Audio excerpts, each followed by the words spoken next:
Hello, everyone. I am Tamika, and welcome to Calmly Ever After. This is a safe space for you to go to during and even after your storm. And what we're going to be talking about today are the dangers of being too compassionate. Yes, I said it, and let me say it again. The dangers of being too compassionate. Now, you might be saying to yourself, it's impossible to be too compassionate. What is this woman talking about? Well, what do you call it when you're a people pleaser? What do you call it when you can't say no without feeling guilty? Or you are exhausting your funds and your time and your energy for others to the point where you're drowning, but you just can't stop yourself. Or you're easily convinced to go against your passions, or you end up doing something that you have no passion for just because someone else said so, just because they thought that it just made sense to do so. That is that is the verge of being dangerously compassionate. Am I getting warm? Does it sound like you a little bit? Here's the thing. Let me first clear it up that I am in no way saying that you should not have compassion for people and you should never do things for people or spend time on them or invest in them. I think it's a wonderful thing to do for people, right? But what I am saying is that there is a healthy way of being compassionate, and there's also a dangerous way of being compassionate. So let's find the definitions, right? A healthy, compassionate person is someone who exercises their right to decline investing in other people when they know that doing so will weigh them down. They're the ones who know how to say no and actually stick to it. They're the ones who see the big red flags and can consciously and confidently say, nope, I'm not going to do this because it's going to inconvenience me. It's going to hurt me in the end.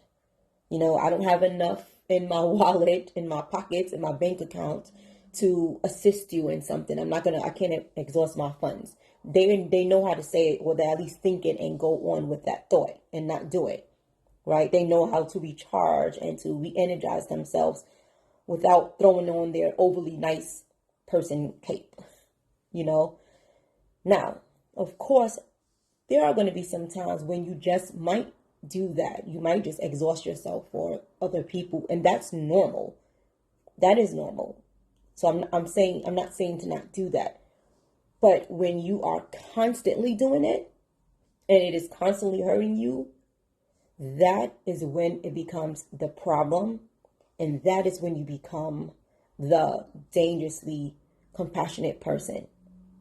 Now, a dangerously compassionate person, to be more specific, is a person that goes above their mental, emotional, physical, spiritual, and financial capacity for others to the point that they lose themselves in the process.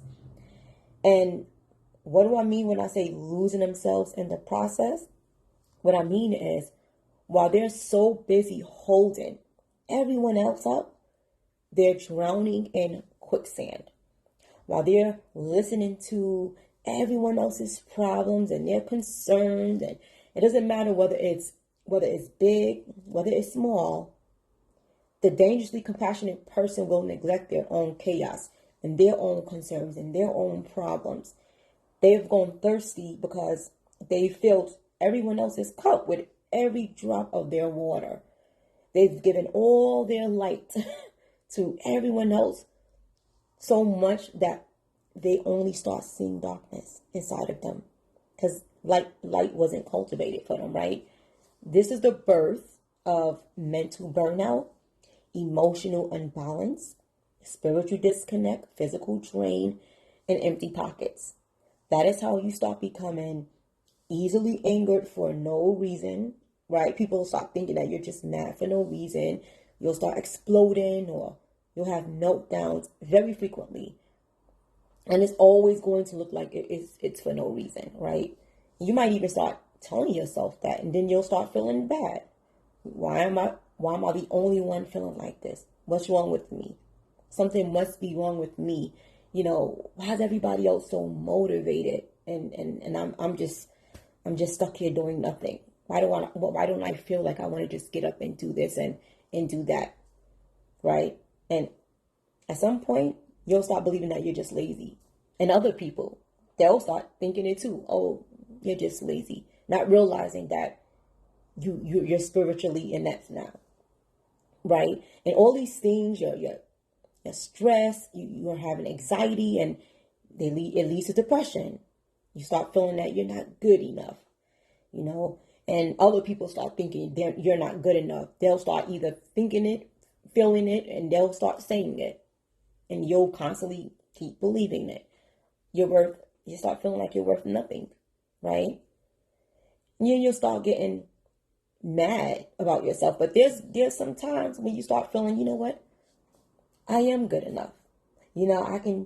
I have belief in myself. I'm worthy of this and I'm worthy of that. You'll have that one moment when you feel like that. But guess what? It doesn't stay. Why? Because that thought process was never cultivated. It was never watered. It was never given life. So that's why it'll just come and it'll just go. And then you'll just go right back to your depressive state. And I can tell you that from experience, all of this eventually led to my being depressed. I used to quickly burst into tears because I just really wanted somebody to hear me and see me and understand me. And it bothered me when they didn't. It bothered me when people didn't hear me. And all they just saw me as just being too sensitive, but didn't really see that I was really dealing with something. And I just wanted to be heard and I just wanted to be understood. And I wasn't like everybody else. And that was okay. It wasn't okay to me. But I couldn't pinpoint. It was going on for such a long time because I couldn't pinpoint the root of it. I couldn't pinpoint that this probably started a long time ago. And I just kept being that same person for such a long time that's what I was cultivating. Right? I was always investing in the betterment of everyone else. So now you see why being too compassionate can lead to being dangerously compassionate. You haven't given yourself enough permission to truly be who you were meant to be, right? You haven't taken the time to see the beauty in yourself. We haven't taken the time to see the beauty in ourselves. Even when people say nice things about you, when they compliment you, it probably feels awkward. You probably don't even know how to respond to it. It's like, but you could easily compliment someone else, I bet, right? That comes easy. In order to be filled with potential's light, you have to consume enough light for yourself. You'd have to feel confident enough, proud enough, and feel like you're enough to welcome and accept light from others and not block your own opportunities because you believe someone else deserved them more than you.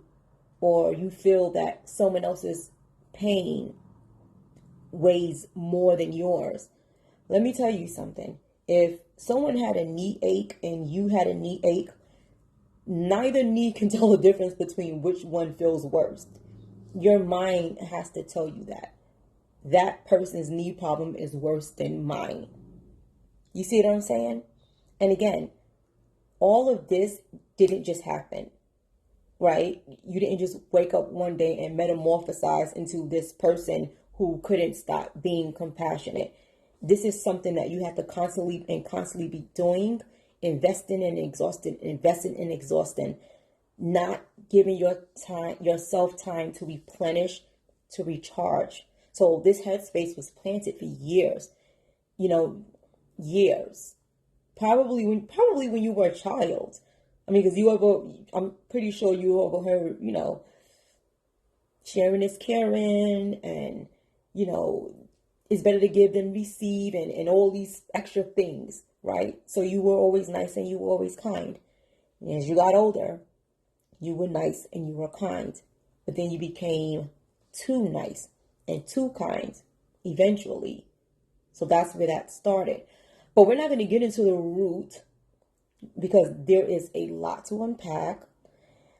So for now, I just really wanted you to understand how dangerous it could be, and I wanted to be I wanted you to be proud of yourself for taking this first step just by watching this video and taking it all in, really, really investing in this time and this moment so that you'll see where things are going. Now, later on, not this video, of course, we'll have another video following this next week, and I want you all to be there because we'll talk about how to get to the root of it and how to just really undo the damage that your overly compassionate nature has caused. But I really want you guys to give yourself some grace and understand that it's gonna take time to get to the root of it and to undo the damage. It's going to take time to do all of these because it took time just for you to get to this space. Okay, you need to start seeing the beauty of who you are as a person so that you can finally climb that mountain, fly those heights, rewrite your own story, your own destiny. You get to water your own plants. Do you know how wonderful that will be when you start watering your own plants? And you look in the mirror and you can finally say, wow, I am somebody, and feel it, not just know it, but actually feel it. Because if you don't start valuing self-preservation and you keep walking around being as selfless as everyone wants you to be, you will continue to be less of self. You will continue letting others dictate who you are as a person. You'll continue to hold on to people and things and situations that no longer serve you. And that's if they ever did in the first place, right? You'll just continue walking around feeling like you're not enough, or you didn't do enough, you didn't give enough, so much that you're just not enough of a person.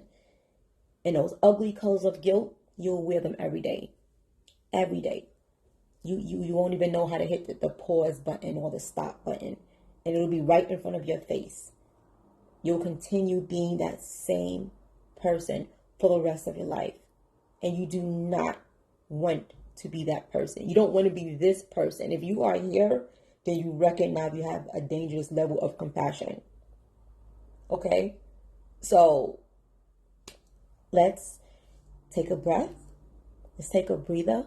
And let's know that you are on the right track.